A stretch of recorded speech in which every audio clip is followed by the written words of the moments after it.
नमस्ते। आप सबका स्वागत है मेरे यूट्यूब चैनल भक्ति अ सेल्फ क्रिएटर में। आज हम महाशिवपुराण के तृतीय पार्वती खंड के 31 से 35 तक के यानी कि 31 से 35 तक के अध्याय देखेंगे। अब तक हमने ये देखा कि पार्वती जी के कहने पर महादेव जी हिमालय और मैनावती के पास में उनका हाथ मांगने के लिए एक नट का वेश कर कर उनके प्रांगण में उनके आंगन में आते हैं और उन्हें एक भिक्षुक जानकर हिमालय और मैनावती उनको अपने पुत्री देने से इनकार कर देते हैं।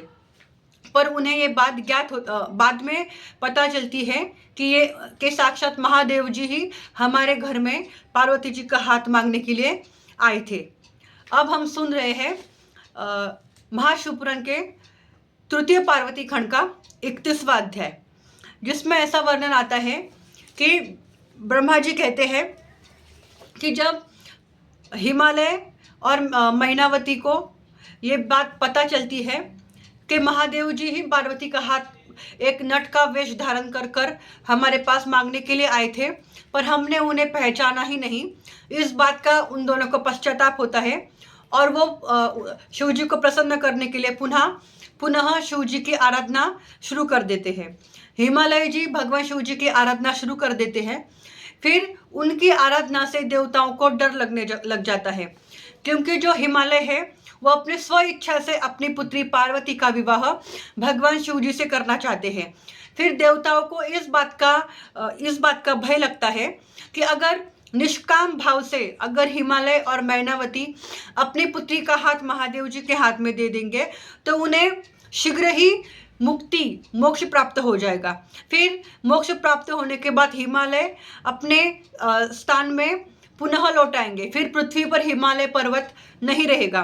पर जो देवता है वो चाहते हैं कि हिमालय पर्वत हमेशा पृथ्वी पर ही रहे, इसलिए वो अपने जो गुरु है बृहस्पति उनके आश्रम में जाते हैं और उनसे ये विनती करते हैं कि आप हिमालय के पास में जाकर उनकी भगवान शिव जी की बुराई करें, ताकि वो खुद की इच्छा से भगवान शिव जी को अपनी पुत्री ना दे, फिर उनको मोक्ष प्राप्ति नहीं होगी और वो सदैव पृथ्वी पर ही ठहर जाएंगे।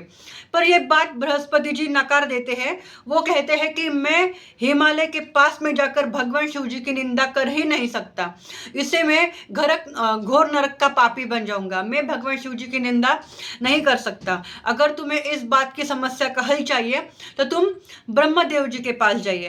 तो जब सब देवता ब्रह्मा जी के पास में जाते हैं तो वह अपना ये प्रश्न ब्रह्मा जी के सामने कहते हैं कि अपने इच्छा से निष्काम भाव से अगर हिमालय अपनी पुत्री महादेव को देता है तो फिर पृथ्वी पर हिमालय पर्वत नहीं रहेगा।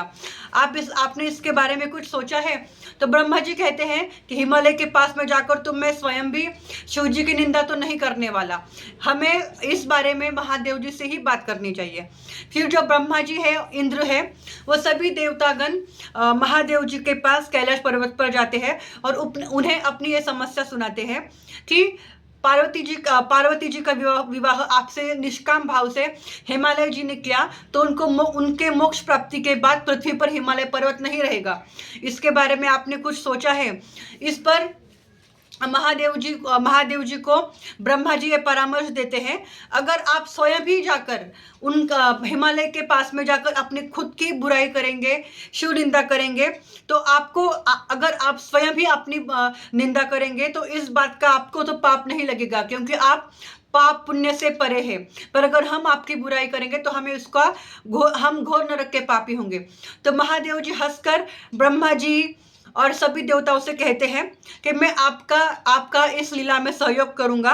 मैं खुद अपनी निंदा हिमालय और मैनावती के पास में जाकर करूंगा। इससे मेरा विवाह तो कुछ पश्चात पार्वती के साथ तो हो ही जाएगा, पर निष्काम भाव से हिमालय और मैनावती अपनी पुत्री मुझे नहीं देंगे, इसलिए उनका सदैव वास्तव्य पृथ्वी पर रहेगा। फिर जो महादेव जी है वो एक दिव्य वस्त्र धारण करके, छत्र लिए हुए, दंड लिए हुए, उज्जवल तिलक लगाए हुए, स्फटिक की माला पहने हुए और साधु सा भेष बनाए नारायण नारायण का जाप करते हुए हिमालय के राज दरबार में पहुंच जाते हैं। जब हिमालय उन्हें देखते हैं तो उन्हें भक्तिपूर्वक पर प्रणाम करते हैं और उनसे पूछते हैं कि हे महाशय, आप कौन हैं।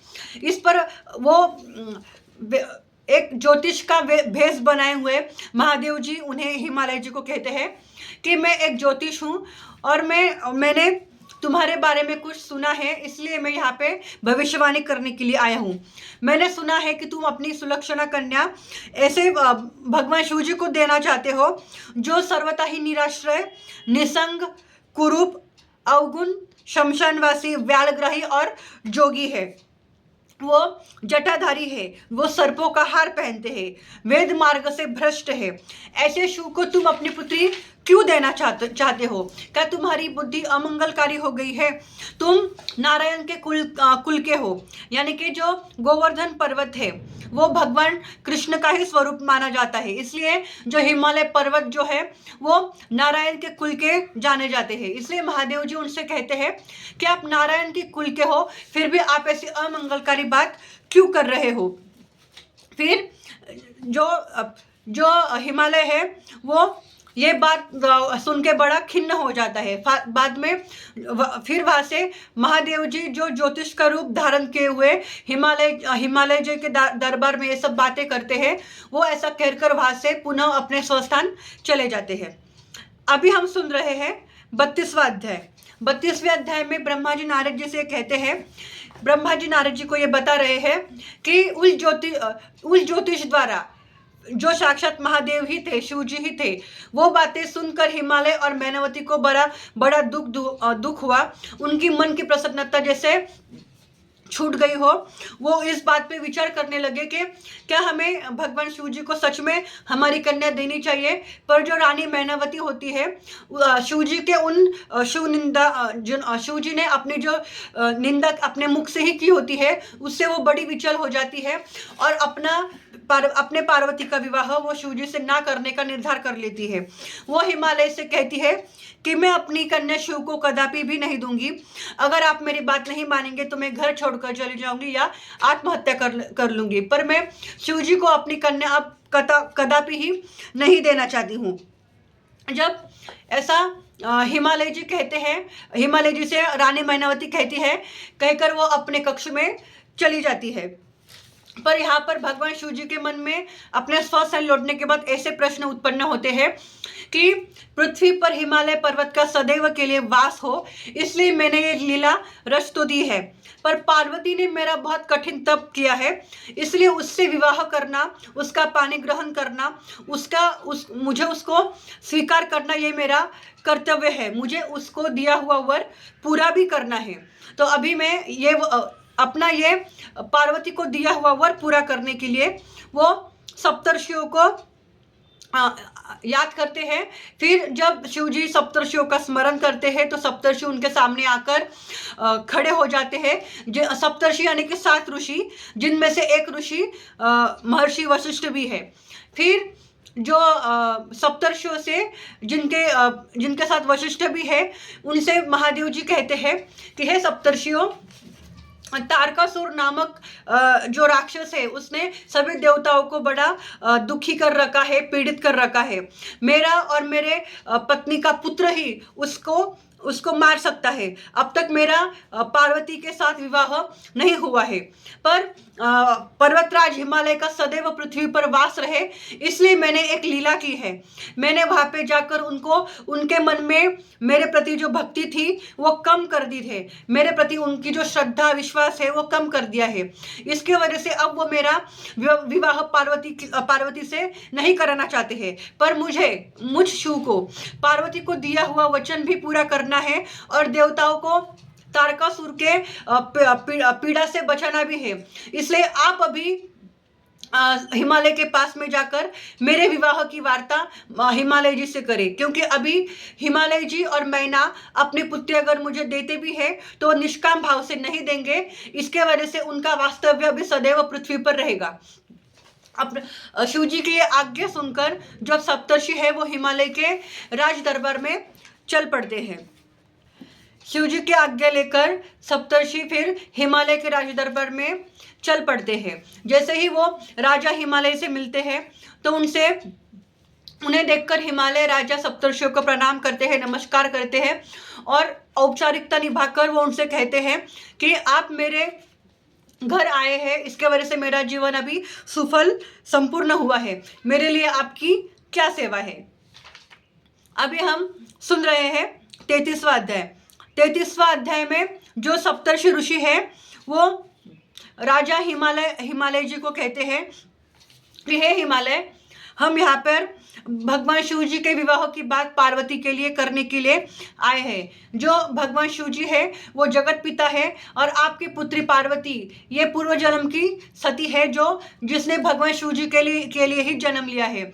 उसका विवाह भगवान शिव जी से होना आवश्यक है, जिससे देवता तारकासुर के पीड़ा से मुक्त होंगे और देवी पार्वती अपने शिव को पुनः प्राप्त करेगी।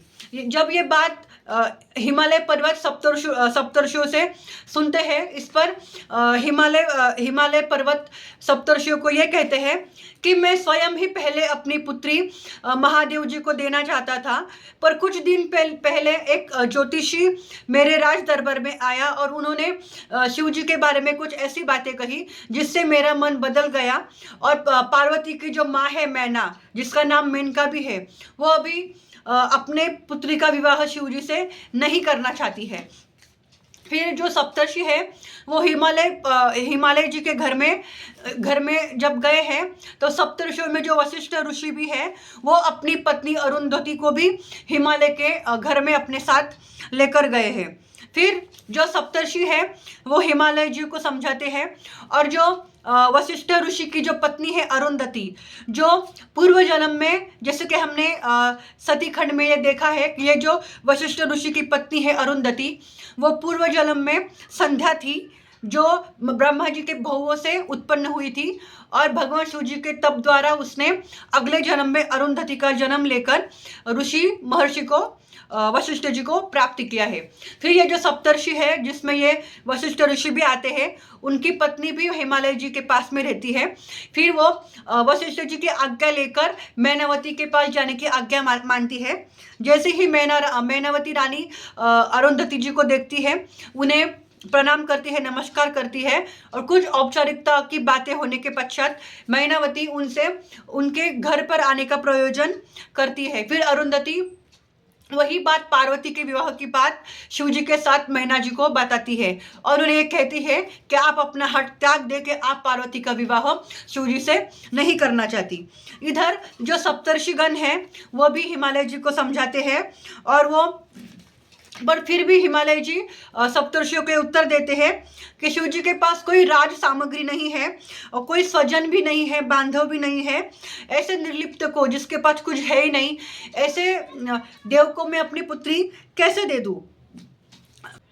आगे हिमालय जी कहते हैं, जो अपनी कन्या को प्रतिकूल परिस्थिति में देता है वो बड़ा नरक का भागी होता है। अब मैं सब जानते हुए अपनी पुत्री का विवाह शंकर जी से नहीं करूँगा। जब हिमालय जी ने ये कहा तो वशिष्ठ जी ने कहा कि हे पर्वतराज, लोक और वेद में 3 प्रकार के वचन होते हैं। पहला तो शास्त्रज्ञ, दूसरा ज्ञान और दूसरा श्रवण। अब इनमें से तुम जो कहो उनमें से हम वो तुम्हें सुनाने के लिए तैयार है। अब जो भगवान शिव जी है, शंकर जी है, वो रजोगुण से विहीन है। वो तत्व ज्ञान में उनसे बढ़कर कोई भी नहीं है, वो ज्ञान के अधिपति है। फिर ऐसे गुणी महादेव को किसी वस्तु की इच्छा भी कैसे हो सकती है। एक गृहस्थ अपनी कन्या को राज संपत्ति वालों को देना पसंद करता है। दुखियारे को कन्या देना कोई भी सुखदायक नहीं समझता है। पर जो भगवान शिव जी है वो जिनके तो कुबेर सेवक है, जो वो अपने हर रूप से पृथ्वी का, सृष्टि का सृजन भी करते हैं, पालन भी करते हैं और संहार भी करते हैं। ये जो ब्रह्मा जी है उनकी जो पत्नी है सरस्वती, और जो विष्णु जी है उनकी जैसे पत्नी है लक्ष्मी, वैसे ही तुम्हारी ये जो पार्वती है वो साक्षात माता जगदम्बा है, माता दुर्गा है। वो हर जन्म में सिर्फ भगवान शिव जी को ही पानी ग्रहण करने के लिए जन्म लेती है।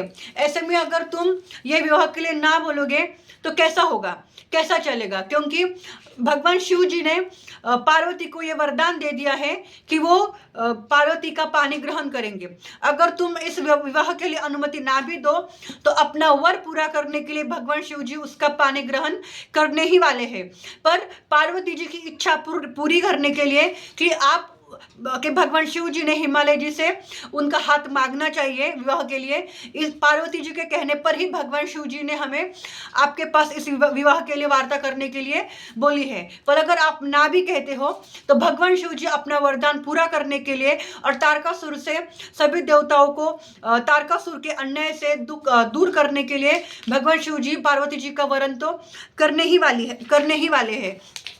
फिर आगे वशिष्ठ जी कहते हैं कि तुम्हें अपने पुत्री से इतना मोह त्याग देना चाहिए, क्योंकि अगर भगवान शिव जी क्रुद्ध हो गए और तो अभी उन्होंने हमें आपके पास वार्ता करने के लिए भेजा है, पर अगर उनकी संयम की सीमा छूट गई, अगर वो क्रुद्ध हो गए तो वो अपना वरदान पूरा करने के लिए स्वयं कुछ भी कर सकते हैं। क्या तुम्हें राजा अरण्य की कथा पता नहीं है? यहाँ तक हमने जो सुना वो है 33वां अध्याय। अभी हम सुन रहे हैं 34वां अध्याय। वशिष्ठ जी हिमालय जी से कहते हैं, क्या तुम्हें राजा अरण्य की कथा पता नहीं है? फिर जो हिमालय जी है वो वशिष्ठ जी से कहते हैं कि राजा अरण्य की कथा क्या है? फिर नारद जी भी ब्रह्मा जी से यही प्रश्न करते हैं कि आप हिमालय और वशिष्ठ जी का जो संवाद है वो मुझे सुनाए। फिर वशिष्ठ जी हिमालय जी को राजा अरण्य की कथा सुना रहे हैं और उन दोनों का संवाद ब्रह्मा जी नारद जी को सुना रहे हैं। फिर महर्षि वशिष्ठ और राजा अरण्य की कथा हिमालय जी को सुनाते हैं। वशिष्ठ जी कहते हैं कि मनु के वंश में एक अनरण्य नाम का राजा था, जिसके पुत्र का नाम मंगलारण्य था। वो राजाओं में श्रेष्ठ था, बड़ा ही बलशाली था, 7 द्वीपों का राजा था और विशेषकर वह शिवजी का भक्त था। इंद्रत्व को प्राप्त करने के लिए उन्होंने भृगु ऋषि को अपना पुरोहित भी बना रखा था। उसने सैकड़ों यज्ञ किए पर फिर भी उसे इंद्रत्व प्राप्त नहीं हुआ। उसके 100 पुत्र हुए और उसे एक कन्या रत्न प्राप्त हुई। फिर ये जो राजा अरण्य है उसको उसके 100 पुत्र थे, उसको एक कन्या रत्न प्राप्त हुई। उस कन्या का नाम है पद्या। ये जो कन्या है, ये कन्या एक बार अपने सखियों के साथ स्नान करने के लिए, विहार करने के लिए बाहर जाती है। तब उसे पिंपलादि ऋषि देख लेते हैं और जैसे ही पिंपलादि ऋषि की नज़र उस कन्या पर पड़ती है तो पिंपलादि ऋषि के मन में काम वासना जग पड़ती है। फिर उन्हें ऐसी इच्छा होती है कि इस कन्या से मेरा ही विवाह होना चाहिए, और उन्हें ये बात भी पता चलती है कि राजा अरण्य इस कन्या के विवाह के बारे में भी सोच रहे हैं। फिर ये जो ऋषि है पिंपलादि, वो राजा अरण्य के राज दरबार में पहुंच जाते हैं और वो राजा से अपनी पुत्री पद्या का हाथ मांगते हैं। पर ये जो ऋषि पद्या पिंपलादि होते हैं वो बहुत वृद्ध ब्राह्मण होते हैं। उसे देखकर राजा और रानी को दोनों को भी अपनी कन्या उन्हें देने की इच्छा नहीं होती है, पर उनके पास कोई उपचार भी नहीं होता है, क्योंकि ये जो पिंपलादि ऋषि होते हैं वो बड़े परम तेजस्वी होते हैं। उनमें इतना सामर्थ्य होता है कि वो अपने श्राप से पूरे राजा के कुल को समाप्त कर सकते थे, उनका पूरा साम्राज्य समाप्त कर सकते थे।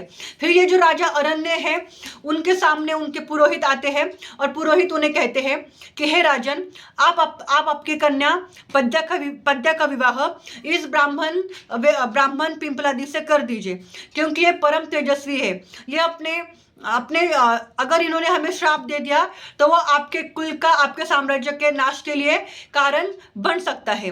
ये बात सोचकर अपने प्रजा के हित के लिए, अपने कुटुंबियों, अपने बांधवों के हित के लिए जो राजा अनरण्य है वो अपनी कन्या पद्या का हाथ पिंपलादी ऋषि को सौंप देते हैं। फिर पिंपलादी ऋषि अपनी पत्नी पद्या को लेकर अपने आश्रम में पहुंचते हैं। पर राजा को इस बात का बहुत दुख होता है कि मैंने अपनी कन्या ऐसे ब्राह्मण को दे दी वो जो कि बहुत वृद्ध था। फिर वो अपना इस पाप का प्रायश्चित करने के लिए चल पड़ते हैं भगवान शिव जी की तपस्या करने में वन में। फिर उनका पूरा जीवन वन में तपश्चर्या भगवान शिव जी की तपश्चर्या करते करते ही व्यतीत होता है। बाद में वो स्वर्गवासी हो जाते हैं और उनकी पत्नी जो होती है उनके पति उन्हें महल में छोड़ जाते हैं और पुत्री के और पति के वियोग से वो भी अपने प्राण त्याग देती है। पर उनका जो सर्वश्रेष्ठ पुत्र होता है मंगलारण्य, वो बड़ा कीर्तिमान राजा बनता है। इसलिए हे राजन, तुम भी अपने कुल की रक्षा करो। जैसे अरण्य ने अपनी पुत्री पद्या को पिंपलादी ऋषि को सौंपकर अपने कुल की रक्षा की, अपने साम्राज्य की रक्षा की, वैसे ही वशिष्ठ ऋषि हिमालय जी को कहते हैं कि हिमालय, तुम भी अपने कुल की, अपने साम्राज्य की रक्षा करो शिव जी के क्रोध से। इसलिए तुम स्व इच्छा से ही अभी अपनी पुत्री भगवान शिव जी को सौंप दो। अभी हम सुन रहे हैं 35वां अध्याय। 35वें अध्याय में नारद जी ब्रह्मा जी से प्रश्न करते हैं कि हे तात, आपने अभी राजा अरण्य की और कथा सुनाई, जिसमें जो कि वो बहुत बलशाली राजा थे। उन्होंने उनके 100 पुत्र थे, उनमें से उनका बड़ा पुत्र मंगलारण्य बाद में बहुत कीर्तिमान राजा बना। उनकी एक पुत्री पद्या का विवाह उन्होंने पिंपलादी ऋषियों से कर दिया। पर आप क्या अभी मुझे, हे ब्रह्मा जी, पर आप क्या अभी मुझे ये कथा सुनाएंगे कि ये जो पिंपलादी ऋषि है और पद्या है उसका आगे चलकर क्या हुआ। इस पर ब्रह्मा जी नारद जी को ये कहते हैं कि हे नारद, जब पिंपलादी ऋषि ने पद्या को अपनी भार्या के रूप में स्वीकार किया तो तब वो राजा अरण्य की पुत्री पद्या तन मन वचन से पिंपलादी ऋषि की सेवा करने लगी, उनको अपने मन से प्रेम करने लगी। फिर एक दिन तट पर वो अपने पति के लिए पूर्णतः समर्पित हो गई। फिर ऐसे ही जब कुछ दिन बीते तो ये पद्या जो पिंपलादी ऋषि की पत्नी है वो मंदाकिनी स्नान के लिए गई। फिर वहीं पर धर्मराज थे। वो धर्मराज ने जब उन्हें, धर्मराज जिन्हें हम यम के नाम से भी जानते हैं, ये जो धर्मराज है वो वहां पर अपने रथ पर बैठे हुए जा रहे होते हैं। उनकी नजर पिंपलादी ऋषि के पत्नी पद्या पर पड़ती है और वो पद्या से कहते हैं कि हे पद्या, तुम तो इतनी युवती हो, तुम्हारे पति इतने वृद्ध ब्राह्मण हैं, तुम उस वृद्ध ब्राह्मण के साथ शोभा नहीं देती हो। तुम अपने पति को छोड़ दो और मेरे साथ चल पड़ो। मैं तुम्हें वनों में, रमणीय पर्वतों पे, नदी में, तटादी में, स्थलों में विहार करूंगा। तुम सदैव ही मेरे साथ खुश रहोगी तथा उस वृद्ध ब्राह्मण के साथ रहने से। इस पर जो पद्या रहती है, ऋषि पत्नी होती है, वो क्रुद्ध हो जाती है और वो उन्हें ये बात पता नहीं होती है कि ये धर्मराज है। वो उन्हें कहती है, ऐसे पाप वचन कहते हुए तुम्हें लज्जा नहीं आ रही है। भले ही मेरे पति वृद्ध है पर वह परम तेजस्वी है। ऐसे परम तेजस्वी पति को छोड़कर मैं भला तुम्हारे साथ क्यों जाऊंगी। अगर किसी भी पुरुष का कितना भी तपोबल हो, पूजा हो, ज्ञान हो, पर अगर उसकी नजर अगर पर स्त्री पर हो तो वह सदा पापी ही कहलाता है। इसलिए तुम भी पाप के ही भागी हो। फिर क्रोध में आकर ये जो पद्या है वो धर्मराज को श्राप भी देती है कि जाओ, तुम पूरी तरह से नष्ट हो जाओगे। अभी जो धर्मराज है वो अपने रथ से नीचे उतर जाते हैं और थर थर कांपने लग जाते हैं और पद्या के सामने आकर हाथ जोड़ लेते हैं और कहते हैं कि हे माता, मैं तो धर्मराज हूँ। मैं यहाँ पर ब्रह्मा जी की आज्ञा पर आपकी तपश्चर्या, आपकी पतिव्रता धर्म देखने के लिए आया था। मैंने ये सब जो किया वो मैंने ब्रह्मा जी की आज्ञा पर आपकी परीक्षा लेने के लिए किया है। आपने मुझे ये कैसा श्राप दे दिया कि मैं पूरी तरह नष्ट हो जाऊंगा।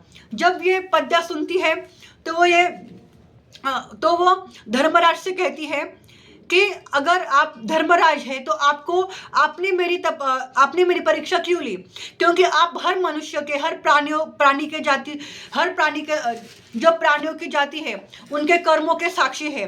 कौन व्यक्ति कब क्या करता है इसका हिसाब तो आप ही रखते हैं।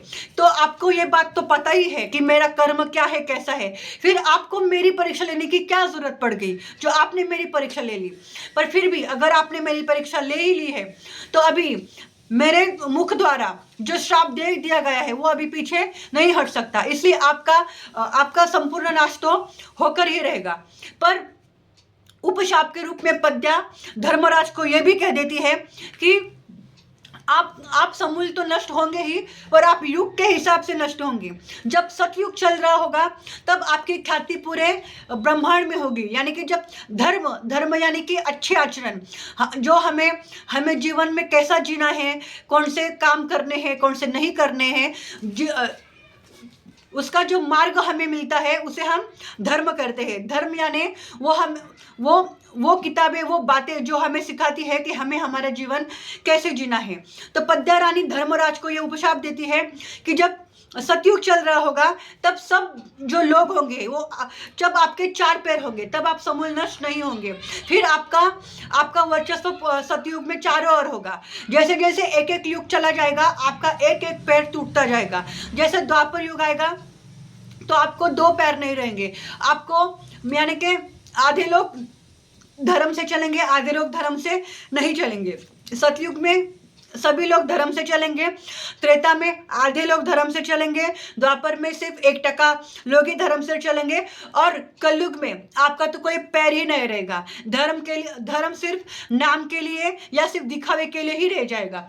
ऐसा पद्य धर्मराज को कहती है।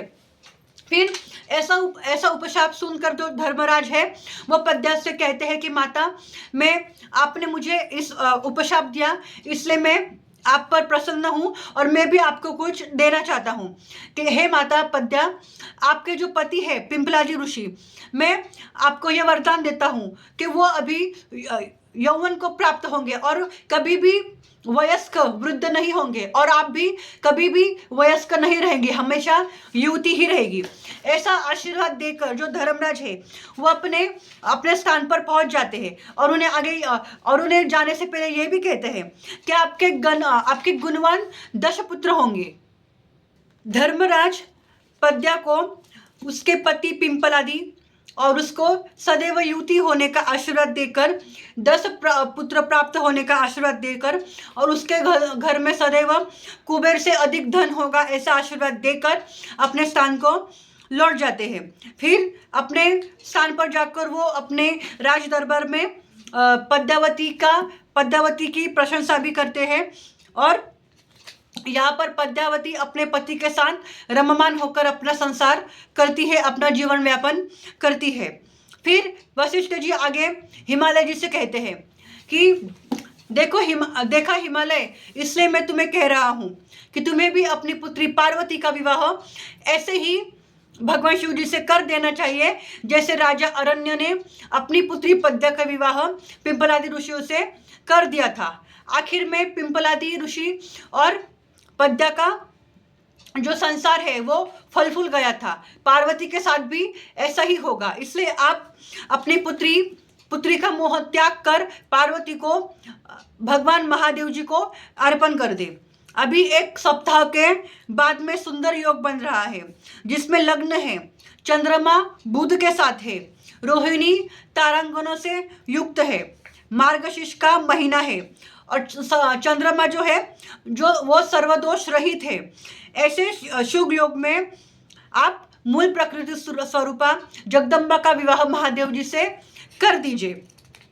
ऐसा कहकर जो वशिष्ठ जी है वो शंकर जी का स्मरण करते हैं और हिमालय जी के सामने मौन हो जाते हैं। अभी हमारा 35वां अध्याय समाप्त होता है। तो आज हमने महाशिवपुराण के तृतीय पार्वती खंड के 31 से 35 तक के, यानी कि 31 से 35 तक के अध्याय देख लिए हैं। आगे के वीडियो में हम आगे वाले अध्याय देखेंगे। तब तक के लिए सांब सदाशिवा।